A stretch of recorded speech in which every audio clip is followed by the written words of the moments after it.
अन्य समाचार तरफ नजर करिए तो कोस्टगार्डના જહાજે પાકિસ્તાની બોટ ઝડપી પાડી હતી, જેમાં અરબી સમુદ્રમાં પેટ્રોલિંગ દરમિયાન આ બોટ ઝડપી પાડી હતી। IMBL પાસે ભારતીય જળસીમામાં પાકિસ્તાન બોટ દેખાઈ હતી। પાકિસ્તાની બોટ અલ મદીનામાં કુલ 9 ક્રૂ મેમ્બર હતા। ઇન્ડિયન કોસ્ટગાર્ડના જહાજ દ્વારા બોટને પોરબંદર લાવવા તજવીજ હાથ ધરાઈ છે।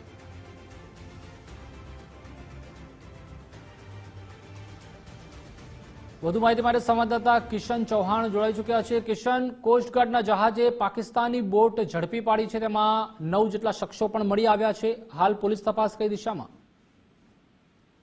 વાત કરવામાં આવે તો હાલ જે માહિતી મળી છે મુજબ કોસ્ટગાર્ડે જે પેટ્રોલિંગમાં હતો, કોસ્ટગાર્ડના પેટ્રોલિંગ દરમિયાન ભારતની જળસીમામાં પાકિસ્તાનની બોટ નજરે પડી હતી। ત્યારબાદ આ બોટ છે તે પાકિસ્તાન તરફ ક્યાંક ભાગવા લાગી હતી। ભારતીય કોસ્ટગાર્ડે તેમને રોકવાનો પ્રયાસ પણ કર્યો હતો। ત્યારબાદ તેને રોકી અને તેમાં તપાસ કરતા જે 9 જેટલા ક્રૂ મેમ્બરો મળી આવ્યા હતા। બોટનું નામ અલ મદીના છે તેવું જાણવા મળી રહ્યું છે। આ બોટમાં કઈ શંકાસ્પદ ચીજ વસ્તુ છે કે કેમ, કે આ બોટનો ઉપયોગ કઈ પ્રવૃત્તિ માટે થતો હતો તે સહિતની વિગતો માટે આ બોટને પોરબંદર લાવવાની તજવીજ ચાલી રહી છે।